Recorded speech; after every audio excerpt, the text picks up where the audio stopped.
Bueno, mire, pues como le adelanté, está aquí en el estudio y le agradezco mucho su presencia al licenciado Otoniel Gómez Ayala, que nos acompaña esta tarde, porque pues todos hablamos, licenciado, de la resolución ayer de la Suprema Corte. Claro. Usted como abogado con especialidad en la materia constitucional, o con gran experiencia en la materia, tiene sin duda su opinión como, primero que nada, como profesional del derecho, licenciado. Claro, bueno, buenas tardes, pues muchas gracias por la invitación y gracias a todo su auditorio. Efectivamente tengo mi opinión personal, una vez que analicé, en su momento cuando se expidió la reforma, me llamó la atención tanto el procedimiento que se siguió en la Cámara de Diputados, cuando se aprueban dos de un gran paquete de 6 diferentes leyes. De momento se aprobaron dos en realidad la Cámara de Diputados aprobó todo el paquete, pero al llegar al Senado, el Senado solo aprueba 2 de ellas y otras 4 las reserva y las aprueban en un segundo paquete. Sin embargo, era evidente las violaciones al proceso legislativo. No hubo discusión. Bueno, no solo no hubo discusión, ni siquiera la leyeron. Esa es la realidad. No leyeron la ley ninguno de los diputados. Entonces, qué vergüenza. Es increíble que la hayan aprobado.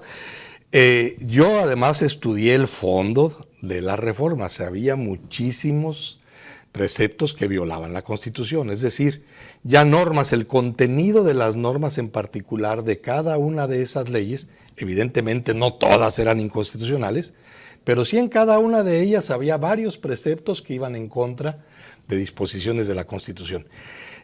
Yo estaba confiado en que si la Suprema Corte no invalidaba la ley por cuestiones de forma, que eso fue lo que hizo ayer, decir que no se cumplió con el proceso de deliberación y de análisis de la norma y de discusión y votación, que ciertamente no se cumplió.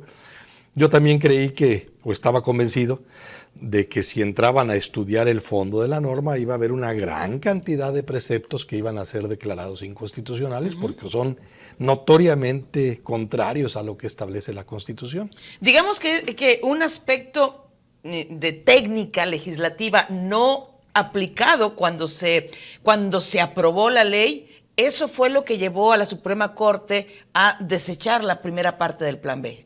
¿Es correcto? Así es. El artículo 72 de la Constitución establece cómo debe seguirse el proceso legislativo y a la vez remite a los reglamentos que se da el propio Congreso. Y esos reglamentos son muy claros. Tiene que pasar una iniciativa primero por comisiones, ser aprobada, discutida y aprobada en comisiones. De ahí pasar al Pleno, hacerla del conocimiento de todos los diputados para que puedan opinar, para que puedan decir si están de acuerdo o no con el texto de la ley. Y luego ya de haberla hecho circular entre todos los diputados, entonces sí convocar a una sesión de pleno para su discusión y votación.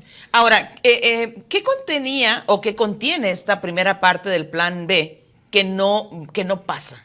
Bueno, son 2 leyes únicamente. Es la Ley de Comunicación Social y la Ley de Responsabilidades de los Servidores Públicos. Esas fueron las 2 primeras leyes que aprobó el Senado en diciembre del año pasado y las otras, el otro paquete de 4 leyes se aprobó hasta marzo, si no mal recuerdo. Aquí traigo la fecha.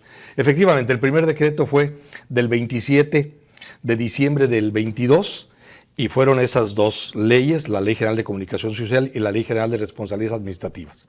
Únicamente se aprobaron esas leyes y son las que el día de ayer se invalidaron.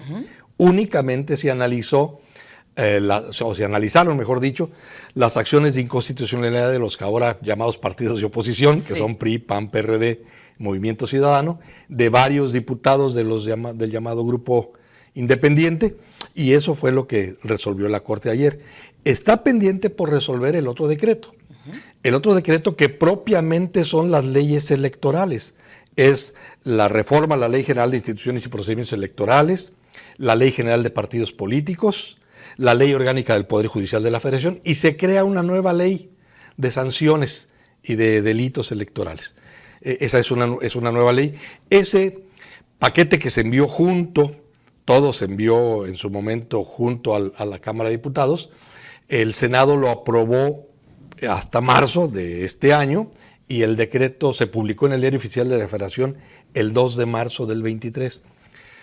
Pero bueno, tiene el mismo origen. Se aprobaron en la misma sesión en la Cámara de Diputados, tiene los mismos vicios. Tiene, exactamente, la falta de observancia en los tecnicismos legislativos, por llamarlo de alguna manera, Así es. ¿no?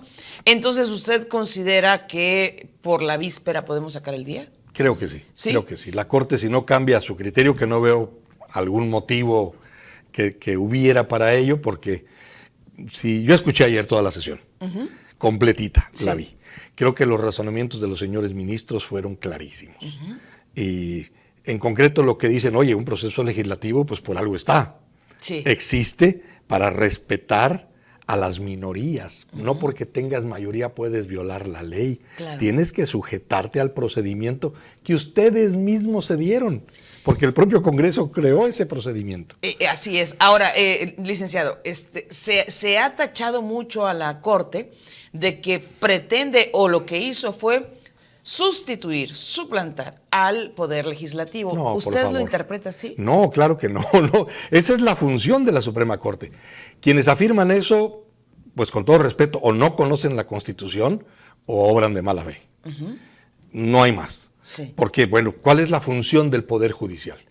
El Poder Judicial tiene en su estructura jueces de distrito, tribunales colegiados de apelación y la Suprema Corte de Justicia de la Nación. La Suprema Corte conoce de dos tipos de acciones, que son las acciones, su nombre lo dice, de inconstitucionalidad Porque tiene que velar el cumplimiento de y la Constitución. controversias constitucionales. ¿En qué consiste? Que cuando alguna de las autoridades, incluyendo al Congreso, en los actos que realizan no se sujeta a la Constitución, la Corte los puede invalidar. La Corte es el garante de la Constitución. En eso consiste la división de poderes. Argumentan, es que la mayoría del Congreso aprobó la ley, ¿cómo es posible que la Corte lo tumbe? Así la hubieran aprobado los 500 diputados y los 128 senadores, la Corte la puede invalidar Es si decir, no se someten a la Constitución. No observaron la norma. Así es. La técnica legislativa al momento Así es, voy más allá. Un juez de distrito, una sola persona, a través del juicio de amparo, si un ciudadano impugna una ley porque considera que viola sus derechos humanos previstos en la Constitución y el juez coincide con ese ciudadano, anula la ley para ese ciudadano. Ya. Le concede el amparo un solo juez. ¿Por qué? Bueno, esa es la división de poderes. Así está estructurado nuestro sistema jurídico. A través del amparo y de las acciones de inconstitucionalidad y de controversias constitucionales. La verdad, no sé si igual es probable que compartimos la misma sensación ayer, una sensación de esperanza y de decir, pues caramba, hay división de poderes, y si hay división de poderes es menos el riesgo de caer en un estado autoritario donde pues la ley, la Constitución, se tire al bote de la basura, licenciado. No, esperemos que eso nunca suceda. Ojalá que no. no. No, la verdad es que hemos vivido durante muchos años en un régimen que sí ha habido división de poderes, con sus bemoles, con sus limitaciones, con congresos controlados, Supremas Cortes a veces también controladas, pero en lo que cabe la Suprema Corte siempre y el Poder Judicial de la Federación siempre ha sido un garante de los derechos de los ciudadanos. Así, es una garantía para todos, incluso para aquellos que la critican, no entienden lo que dicen cuando hay que atacar a la Corte, hay que desaparecerla, ministros corruptos, no saben lo que dicen. La Corte está para defender los derechos de todos. Cuando la Corte invalida una ley por no respetarse el proceso legislativo, nos está garantizando a todos los mexicanos que el Congreso tendrá que hacer una ley ajustándose a esos procedimientos, cumpliendo la ley, acatando lo que dice la Constitución. Y se aplica ahora, pero lo importante es que sea de observancia general para los años por venir, ¿no? Ojalá que así sea. Las acciones de inconstitucionalidad tienen esa virtud, tienen efectos generales. No es como el amparo. En el amparo solo es para el ciudadano o ciudadanos En que específico. acuden en demanda de amparo. En cambio, en la acción de inconstitucionalidad, la invalidez de la ley es general. Pues no le se aprecio aplica. mucho, licenciado, su tiempo, que haya venido a explicarnos más, porque pues de eso se trata, de que sepamos más sobre los temas que nos impactan directamente. De repente andamos transitando con mucha indiferencia, como si no nos Así es. tocaran los temas, pero todo desde la cosa pública nos afecta, para bien o para mal. Sí, y esto es muy importante la resolución de ayer, creo que sienta un precedente importante de que la Corte se va a ajustar a lo que dice la Constitución, que eso es lo que esperamos todos los ciudadanos, que la Corte se apegue a la Constitución y que se olvide de cuestiones políticas, partidistas o de cualquier otro tipo de presiones. Muchas gracias, licenciado. A usted muy amable. Vamos muchísimas gracias. a una pausa breve, volvemos.